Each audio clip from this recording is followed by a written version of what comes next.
तो दोस्तों हम सभी लोग हैं अपने एक मिशन पे मिशन 2024 की 2024 का जब हम सभी का प्रीलिम्स हो तो वो प्रीलिम्स ना फंसे इसके लिए पीवाईक्यूज की रिसर्च बहुत जरूरी है। मैं बार बार कहता हूँ राइट कि पीवाईक्यूज को यूपीएससी हर साल रिपीट करता है या तो फिर पीवाईक्यू के बेसिस पे वो अपने क्वेश्चन अगले साल बनाता है।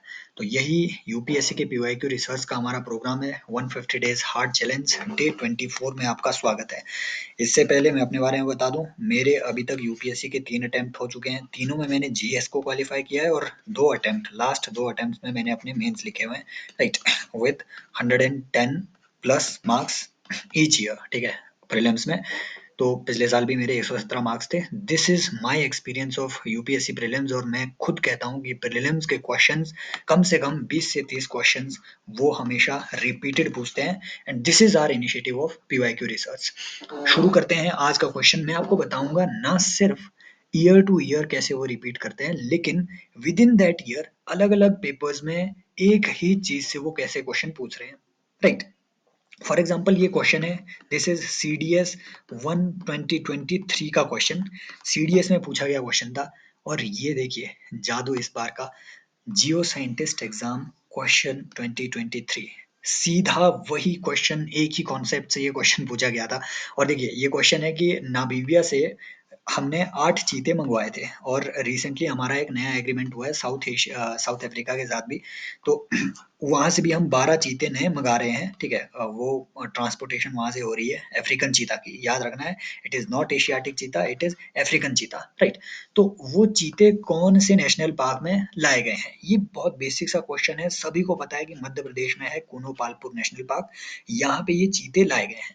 अब देखो उन्होंने यही क्वेश्चन उन्होंने कंबाइंड जियो साइंटिस्ट एग्जाम में इतनी डेप्थ में पूछा। उन्होंने ये यहाँ पे नाम दे दिए थे, फ्रीडी, एल्टन, ओबान, सियाया, है ना, आशा, तिबलिसी, साशा, है ना, आशा, साशा, सवाना। ये किन चीजों के नाम है? लोगों को लगा कि सवाना तो ग्रासलैंड है, हमने पढ़ के रखा हुआ है। सो यहाँ पे देखिए उन्होंने आपको ट्रिक करने के लिए ट्रॉपिकल ग्रासलैंड का भी ऑप्शन दिया हुआ है। ये बिल्कुल गलत बातें हैं। आंसर इज चीता। हमने रिसेंटली जो नामीबिया से लाए हुए हैं उन चीतों के ये नाम है। ये 8 चीते हमने नामीबिया से लाए हुए हैं। This is how they trick you right. वो इस तरीके से वो ट्रिक अपनी खेलते हैं यूपीएससी के एग्जामिनर। नाउ अगले साल क्योंकि चीता रेलोकेशन बहुत ज्यादा न्यूज में है, अगर ये नाम कम से कम आशा, साशा, सवाना, इन तीनों का कम से कम, ठीक है, सियाया, आशा, साशा, सवाना, इनमें से एक ना एक नाम हमेशा कहीं ना कहीं वो अपीयर जरूर होगा अगर वो उनको इस पे आपको स्टेटमेंट बनानी पड़े तो ये आशा और शाशा याद रख लेना कि ये किस चीज से रिलेटेड है, चीतों से रिलेटेड। यहाँ पे थोड़ा रिसर्च वर्क करते हैं, थोड़ा और ज्यादा। यहाँ पे आप देखेंगे काजीरंगा नेशनल पार्क दोस्तों, ये आपका आसाम में है। आसाम के नेशनल पार्क अगर याद रखने हैं तो ट्रिक है मोंक, है ना, मोंक डी करके। ठीक है, मानस, ओरांग, नमेरी, काजीरंगा एंड डिब्रू साइखोवा, एक दो और उनके ठीक है, अभी रिसेंटली उनके एक दो नेशनल पार्क और भी बने हुए हैं। तो दीज आर बेसिकली आपके 5-6 जो 7 पार्क नेशनल पार्क है आसाम के। काजीरंगा राइनोसोर के लिए फेमस है। आप मुझे कमेंट सेक्शन में बताएंगे कि जो आपके राइनोसोर्स की, स्पेशली जो आपके इंडियन राइनासोर्स है राइट, वन हॉर्न राइनासोर, इनका आईयूसीएन स्टेटस क्या है, ये आप मुझे कमेंट सेक्शन में बताएंगे राइट। और काजीरंगा के बारे में स्पेशल बात ये भी है कि ये यूनेस्को की वर्ल्ड हेरिटेज, ठीक है, एक साइट है। ये नेचुरल वर्ल्ड हेरिटेज साइट है और अराउंड 1985 के आसपास इसे ये टैग मिल गया था, इतना पुराना। आप मुझे इन चारों में से बताएंगे कि कौन सा वो नेशनल पार्क यहाँ पे मेंशन्ड है जिसे मॉन्ट्रियक्स रिकॉर्ड में, देखिए दो ही हमारे ऐसे आज के दौर में दो ही हमारे ऐसी लेक्स है जो मॉन्ट्रियक्स रिकॉर्ड में है। एक है आपकी लोकटक लेक, खैर इसे एक्सक्लूड करके आप मुझे बताएंगे कि कौन सा वो दूसरा ऐसा नेशनल पार्क है जो यहाँ मेंशन्ड है और जो मॉन्ट्रियक्स रिकॉर्ड में भी है, तो आप मुझे वो कमेंट सेक्शन में बताएंगे राइट। और अगेन कुनो पालपुर का हमने देख लिया, कैबुल लामजाओ ये वही है आपकी फुंडी डांसिंग डियर, ठीक है, मणिपुर लोकटक लेक। इसको छोड़ के आप बताएंगे, मतलब है ना, ये तो है ये मॉन्ट्रियक्स में आपका लोकटक लेक, लेकिन जो नेक्स्ट जो दूसरा आपका मॉन्ट्रियक्स रिकॉर्ड में कोई इंक्लूडेड नेशनल पार्क है, ये आप मुझे कमेंट सेक्शन में बताएंगे। पार्टिसिपेट सारे लोग करेंगे। This is how UPSC repeats same year में सेम कॉन्सेप्ट पे question and again this is another question इस साल का सीडीएस का। मैंने बार बार कहा हुआ है आरएनए डीएनए यूपीएससी के ये फेवरेट एरिया है, एक तरीके से क्रश है। एक भी साल इनका ऐसा नहीं जाता है जब इन्होंने आरएनए पे क्वेश्चन नहीं पूछा हो। ये काफी एक क्लासिक क्वेश्चन है कि प्लांट सेल में आरएनए कहाँ कहाँ पाया जाता है? क्या सिर्फ साइटोप्लाज्म में? साइटोप्लाज्म वो होता है बेसिकली वो तरल पदार्थ आपकी सेल के अंदर जिसमें बाकी सारे ऑर्गेनल ठीक है दौड़ रहे होते हैं, ठीक है, दैट इज योर साइटोप्लाज्म। फिर आपका ठीक है न्यूक्लियाई में होता है क्या? ऑब्वियसली होगा भाई, न्यूक्लियाई में आरएनए डीएनए ठीक है, ये जेनेटिक मटेरियल नहीं होंगे तो क्या होंगे? साइटोप्लाज्म भाई होगा होगा। एंड देन ये देखिए ये ऑप्शन ट्रिकी है, ये दोनों तो आपके गलत है, ये दोनों गलत है क्योंकि ओनली ओनली यहाँ लगा हुआ है। इनफैक्ट आपको आरएनए आपकी बॉडी में या फिर किसी भी सेल के हर हिस्से में मिलेगा, प्लांट सेल में भी हर हिस्से में मिलेगा। लेकिन यहाँ चीज ट्रिकी बन जाती है। यहाँ देखिए nuclei cytoplasm mitochondria chloroplast, nuclei cytoplasm mitochondria chloroplast, इन दोनों ऑप्शन से आपको इतना तक क्लियर हो गया है। ऊपर वाले तो एक्सक्लूड कर दिए कि भैया सिर्फ दो जगह में थोड़ी ना होंगे, है ना। क्योंकि आपको पता है माइटोकॉन्ड्रिया में होगा ही होगा आरएनए, क्योंकि माइटोकॉन्ड्रिया में एम्प्टी डीएनए होता है, जहां जहां डीएनए वहां के फ्रेगमेंट आरएनए, वो तो होंगे ही होंगे, राइट। अब जिन्हें डीएनए आरएनए के बीच के रिलेशन की अंडरस्टैंडिंग नहीं है वो साइंस एंड टेक की ब्रॉड क्लासेस मेरी ले सकते हैं जो बाद में आएंगे, राइट। अभी के लिए क्योंकि छोटी वीडियो में सारी चीजें बताना मुश्किल है कि डीएनए से आरएनए कैसे बनता है, ठीक है, ट्रांसक्रिप्शन रिवर्स ट्रांसक्रिप्शन ये क्या होती है, वो अभी यहाँ पे बताना मुश्किल है। लेकिन जिन्हें बेसिक अंडरस्टैंडिंग है भाई माइटोकॉन्ड्रिया तो होगा ही होगा, इस बेसिस पे ऊपर तो आप एलिमिनेट कर दो, राइट। न्यूक्लियाई होगा ही होगा, ये एलिमिनेट कर दो। तो इन दोनों क्वेश्चन में ट्रिक यहाँ है एंडोप्लाज्मिक रेटिकुलम या फिर राइबोसोम। जिन्हें मालूम है उन्हें पता है राइबोसोम में आरएनए मैंडेटरली होंगे क्योंकि आरएनए एक अलग से टाइप चलता है। मैंने ऑलरेडी बताया है राइबोसोम ठीक है कोशिका के वो हिस्से हैं जो कि प्रोटीन बनाने प्रोटीन सिंथेसिस में अपना रोल प्ले करते हैं और इनके पास होते हैं अलग से अपने आरएनए। तो ऐसे एलिमिनेट करके आप जो है चीजों को ठीक है डी मार्क कर सकते हैं। एंडोप्लाज्मिक रेटिकुलम बेसिकली कुछ नहीं होता है, ये झिल्ली होती है ठीक है कोशिका के अंदर की एक एक झिल्ली जो कि आपके आपके न्यूक्लियस के चारों तरफ वहां पे बनी हो, right, that is your endoplasmic reticulum एक तरीके का। अब ये रफ हो सकता है या फिर स्मूथ भी हो सकता है। तो इसमें आपको क्योंकि झिल्ली में आरएनए कहाँ पाया जाएगा समझ रहे हो, ये तो एक तरीके से वॉल के तौर पे काम कर रही है वहां पे, राइट।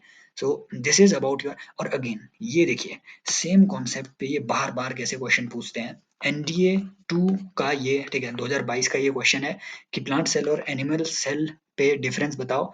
ये देखिए आईईएस यूपीएससी के 2020 का ये क्वेश्चन है, प्लांट सेल और एनिमल सेल का सेम डिफरेंस इन्होंने पूछ लिया है। तो प्लांट सेल एनिमल सेल के बीच के ये देखिए ऑप्शन अपने हिसाब से पढ़ लेना, नहीं तो वीडियो काफी लंबी चली जाती है, पॉज करके पढ़ लेना।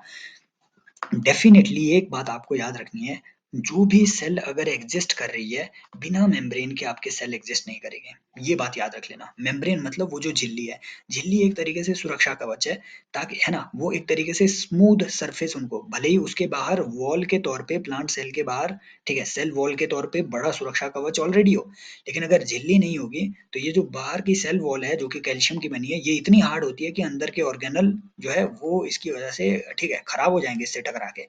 तो झिल्ली इसे एक तरीके से सुरक्षा प्रोवाइड करेगी करेगी। मेम्ब्रेन हर सेल में होगी, बस इस कॉन्सेप्ट को यहाँ अप्लाई करो। Both animal and plant cells have cell membrane and cell wall. Cell wall तो नहीं होती है एनिमल सेल में, है ना, नहीं होती है, इसे हटा दो। And only some cells of animal have cell wall and all plant cells have cell membrane. भाई only some cells of animals have cell wall and all plant cells have cell membrane, ठीक है, ये भी आपकी गलत statement है। सही statement जो इसमें है animals have only cell membrane and not cell wall but plants have both। ये आपकी स्टेटमेंट ये करेक्ट एक्सप्लेनेशन है क्योंकि एनिमल्स में सेल वॉल नहीं होती है, ये बात आपको याद रखनी है। Animals have only cell membrane लेकिन प्लांट में सेल मेम्ब्रेन सेल वॉल दोनों चीजें होती है। ऐसे ही यही कॉन्सेप्ट देखो यहाँ पे पूछा हुआ था आईएएस के पेपर में इन्होंने कि plant cells have cellulose cell walls while animal cells do not. ये बात बिल्कुल सही है, हमने देखा ऊपर प्लांट सेल में सेल वॉल होती है, हार्ड वेल होती है, ठीक है, सेल्यूलोज की बनी होगी, बट एनिमल सेल्स में ये नहीं होती है, बिल्कुल सही बात है, हमने देखा है, राइट। सेम कॉन्सेप्ट ये पूछ रहे हैं। And plant sales do not have plasma membrane. मैंने ऑलरेडी बोला है मेम्ब्रेन तो सेल में होगी ही होगी, मेम्ब्रेन हर सेल में होगी, एलिमिनेट कर दो। Mature plant cell has only one large vacuole while animal cells have many vacuoles, ये बिल्कुल सही बात है। जो प्लांट सेल है उसमें एक वैक्यूल होता है, बड़ा वैक्यूल। वैक्यूल में जो उसके अवशिष्ट पदार्थ होंगे, सेल ने जो चीज यूज कर ली है, उन अवशिष्ट पदार्थों को उसमें बेसिकली स्टोर किया जाता है थोड़े टाइम के लिए। So answer would be 1 and 3 only. इतने इजी बेसिक क्वेश्चन वो यूपीएससी में पूछ रहा होता है, इसीलिए बायोलॉजी वगैरह को बेसिक अच्छे से कवर करना बहुत जरूरी है। अगेन ये फिर से आपको बताता है कि यूपीएससी की नज़र में एक ही कॉन्सेप्ट क्यों होता है एक साल में। देखिए ये यहाँ पे फिजन और फ्यूजन से रिलेटेड क्वेश्चन पूछा हुआ है सीडीएस में। इसी साल का ये कंबाइंड जियो साइंटिस्ट का एग्जाम है, इसमें फिर से न्यूक्लियर रिएक्शन पे ये अगेन क्वेश्चन पूछा गया है। इसका कारण क्या है, मैं अगर देखता हूँ तो कारण ये है कि रिसेंटली आप मुझे बताएंगे कि भारत ने पहली बार, ठीक है, भारत ने पहली बार अपना एक फास्ट ब्रीडर रिएक्टर शुरू किया है इंडिजीनियस। ये कहाँ शुरू किया है आप मुझे कमेंट सेक्शन में बताएंगे। ये बहुत जरूरी है फास्ट ब्रीडर रिएक्टर, क्योंकि ये इंडिया का जो 3 स्टेज न्यूक्लियर प्रोग्राम है उसका एक सबसे इंपॉर्टेंट क्रिटिकल स्टेज है ये फास्ट ब्रीडर रिएक्टर का तैयार होना। अब fast breeder reactor heavy water reactor से कैसे अलग होता है, ठीक है, और इसमें क्या चीज होती है, थोरियम इसमें कैसे इंक्लूड होता है, उसे किस तरीके से, ठीक है, प्लूटोनियम वगैरह में आगे कन्वर्ट किया जा रहा है। ये ऐसा है कि, है ना, सॉरी, यूरेनियम 233 में कैसे उसे कन्वर्ट किया जा रहा है। ये ऐसी इंफॉर्मेशन है जो कि एक बड़े लेक्चर में अगर आप मुझसे रिक्वेस्ट करेंगे, मैं न्यूक्लियर टेक्नोलॉजी पे अलग से लेक्चर लूंगा, इनफैक्ट लिए हुए हैं, ठीक है, आएंगे आएंगे सब चीजें आएंगी। तो ये चीजों को समझाने के लिए काफी टाइम लगेगा, वीडियो बहुत लंबी हो जाएगी। अभी के लिए यहाँ समझो क्वेश्चन बहुत बेसिक इन्होंने पूछा हुआ है कि हाइड्रोजन बॉम्ब और यूरेनियम का बॉम्ब इनमें से कौन सी टेक्नोलॉजी पे बेस्ड है। इसे तो हटा ही दो, जियो थर्मल भाई, जियो थर्मल फ्यूजन, जियो थर्मल फ्यूजन, ठीक है, इसे हटाओ, ये फालतू में दे के रखा हुआ है जियो थर्मल जियो थर्मल। बेसिक जो इसकी टेक्नोलॉजी है that is right, that is basically, यहाँ ये आपसे पूछ रहे हैं न्यूक्लियर फिजन या फिर nuclear fission, right. Fusion is जहां दो एटम आपके मिल रहे हो। आपको पता है हाइड्रोजन बॉम्ब में हाइड्रोजन हाइड्रोजन मिल करके हीलियम बनाते हैं और साथ में एनर्जी देते हैं, दैट इज फ्यूजन। इनका फ्यूजन हो रहा है, यही फ्यूजन आपको सन में मिलता है, नेचुरली स्टार्स में मिलता है, न्यूक्लियर फिजन। एंड ठीक है, and nuclear fission, fission is basically uranium को, ठीक है, यूरेनियम 230, ठीक है, जो आपका यूरेनियम 238 है, इस पे बॉम्बार्डमेंट करके, ठीक है, सॉरी, जो आपका यूरेनियम 239 है, इस पे यूरेनियम 233 235 प्लूटोन, हाँ, जो आपका यूरेनियम 235 है, इस पे बॉम्बार्डमेंट करके, ठीक है, अगेन ये नंबरिंग वगैरह बहुत ये क्रिटिकल रहती है, यूरेनियम पे बॉम्बार्डमेंट करके इसको जो है, ठीक है, इस पे न्यूट्रॉन की बॉम्बार्डमेंट करके यूरेनियम को तोड़ा जाता है और उससे फिर एनर्जी निकलती है, that is basically your fusion and fusion reaction, right. So this is the answer, very basic चीज है। लेकिन यहाँ देखिए क्वेश्चन यहाँ पूछा हुआ है, ये एक टेक्निकल क्वेश्चन है कि हैवी वाटर का यूज क्या होता है एक प्रेशराइज्ड हैवी वाटर रिएक्टर में, राइट। और जिन्होंने न्यूक्लियर लेक्चर, ठीक है, न्यूक्लियर एनर्जी के क्लासेस मुझसे लिए होंगे, उन्हें मालूम है कि ये डायरेक्टली हिट हुआ है, ठीक है, इस तरीके के क्वेश्चन ऑलरेडी हमने बहुत डिस्कस किए हुए हैं साइंस एंड टेक की अपनी क्लासेस में। तो it is used in nuclear reactor as a moderator, ठीक है। अगला ऑप्शन पढ़ते हैं, it is used in nuclear reactor as a fuel, भाई इसे तो हटा ही दो। हैवी वाटर माने आपका ड्यूटेरियम ऑक्साइड ये रहता है, ठीक है, D2O, हाइड्रोजन का एक टाइप होता है बेसिकली, ठीक है, that is deuterium. Hydrogen 3 type के है, हाइड्रोजन, ड्यूटेरियम, ट्राइटियम। तो ड्यूटेरियम ऑक्साइड नॉर्मली, इसमें देखो, इसमें ड्यूटेरियम ऑक्साइड ये काफी ज्यादा आपका टॉक्सिक एलिमेंट भी है, और normally heavy water normal water में भी कुछ प्रोपोर्शन में पाया जाता है, ज्यादा हो जाए तो ये टॉक्सिक आपका बन जाएगा। सो ड्यूटेरियम ऑक्साइड के बारे में ये पूछ रहा है, भाई ड्यूटेरियम ऑक्साइड को आप यूज थोड़ी ना करते हैं एज ए फ्यूल, हटा दो। It is used in radiation therapy, है ना, what is use, therapy for cancer, हो सकता है स्टैंड बाय मोड में रखो, and it is used in water softening plants. भाई ये ना वाटर को हैवी बनाता है, सॉफ्ट नहीं बनाता है, समझ रहे हो ना, इसे हटा दो। What is the use of heavy water? It is used in nuclear reactors as a moderator. ये सबसे एक्यूरेट आपकी इंफॉर्मेशन है, राइट। रेडिएशन थेरेपी में हो सकता है कहीं यूज हो रहा होगा, लेकिन ये सबसे एक्यूरेट ये चीज है, हैवी वाटर का यूज एक मॉडरेटर के तौर पे यहाँ पे किया जा रहा होता है, राइट। एंड देन आप मुझे कमेंट सेक्शन में बताएंगे कि अगर हैवी वाटर का यूज मॉडरेटर के तौर पे किया जाता है, राइट, तो राइट, आप मुझे कमेंट सेक्शन में ये बताएंगे कि जो जो आपके जो एक्सेस आपके न्यूट्रॉन, ठीक है, जो आपके एक्सेस न्यूट्रॉन्स प्रोड्यूस होते हैं यूरेनियम को स्ट्राइक करके, उन न्यूट्रॉन्स को एब्जॉर्ब करने के लिए मॉडरेटर का काम होता है बेसिकली स्लो डाउन ऑफ, है ना, जो स्लोइंग डाउन आपको करनी है कहीं पे रिएक्शन को या फिर न्यूट्रॉन की स्पीड को स्लो डाउन करना, ये होता है मॉडरेटर का काम। लेकिन आपको कुछ एक न्यूट्रॉन एब्जॉर्ब भी करने होते हैं, ठीक है, उनके लिए उसमें कंट्रोल रॉड रखी होती है, कंट्रोल रॉड का यूज होता है। तो मॉडरेटर याद रखना कभी भी एब्जॉर्ब नहीं करेगा न्यूट्रॉन को, वो उसे स्लो डाउन करेगा। मॉडरेटर का काम होता ही नहीं है न्यूट्रॉन को एब्जॉर्ब करना, राइट। तो ये बात याद रखना, यहाँ से वो क्वेश्चन पूछेगा। एब्जॉर्ब करना इसका काम नहीं है, स्लो डाउन करना काम है। एब्जॉर्ब करने के लिए कंट्रोल रॉड अलग से उसमें लगाई होती है। ये देखिए अगेन बेसिक से क्वेश्चन है, जिन्हें लगता है कि ऐसे क्वेश्चन नहीं पूछ सकते, जाकर के 2021 का क्वेश्चन देख लेना। उसमें पूछा हुआ है कि लाइट वेव जो है नॉर्मली लाइट ईयर को मेजर करने के लिए यूज की जाती है, ये पैरामीटर क्यों यूज होता है, इतने बेसिक वो क्वेश्चन पूछते हैं। सिमिलरली साउंड वेव और लाइट वेव क्या वेव्स होती है, बेसिकली देखो यहाँ बड़े हैवी हैवी वर्ड यूज हुए हैं, लॉन्गिट्यूडनल या फिर ट्रांसवर्स इन एयर, ठीक है, बोथ लॉन्गिट्यूडनल बोथ ट्रांसवर्स। तो बेसिकली क्या होता है ये लॉन्गिट्यूडनल, लॉन्गिट्यूडनल एक्सपेंशन कॉन्ट्रैक्शन वाली वेव होती है, ठीक है, ये एक्सपेंड करेगी कॉन्ट्रैक्ट करेगी, एक्सपेंड करेगी कॉन्ट्रैक्ट करेगी, ठीक है, आगे पीछे आगे पीछे आगे पीछे आगे पीछे, दिस इज योर लॉन्गिट्यूडनल।